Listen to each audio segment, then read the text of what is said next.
Amalgam fillings are a type of dental filling material that has been used for many years to treat tooth decay. They are composed of a mixture of metals, primarily silver, tin, copper, and mercury. The mercury content in amalgam fillings has raised concerns among some individuals regarding its potential health effects. Here are some key points about amalgam fillings. Durability. Amalgam fillings are known for their strength and durability.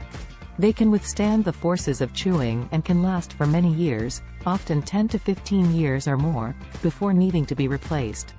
Placement process. When placing an amalgam filling, the dentist removes the decayed portion of the tooth and prepares the remaining tooth structure. The amalgam filling material is mixed and packed into the prepared cavity. Over time, the amalgam hardens and provides a sturdy and functional restoration. Mercury safety. The use of mercury in dental amalgam has led to concerns about potential health risks. However, multiple studies and reviews conducted by reputable organizations, such as the U.S. Food and Drug Administration, FDA, and the World Health Organization, WHO, have found that the levels of mercury released from amalgam fillings are generally too low to cause adverse health effects.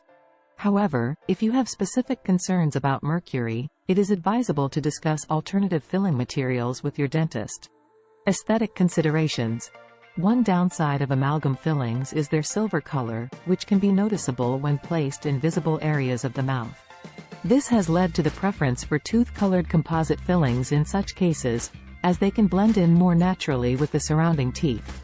Alternative filling materials. In recent years, there have been advancements in dental materials, and alternative options to amalgam fillings have become available. Tooth-colored composite fillings and ceramic fillings, inlays, onlays, are popular alternatives that offer improved aesthetics. These materials are more visually appealing but may not be as durable as amalgam in certain situations, such as large restorations on molars. It's important to consult with your dentist to discuss the best filling material for your specific dental needs and to address any concerns or preferences you may have regarding amalgam fillings.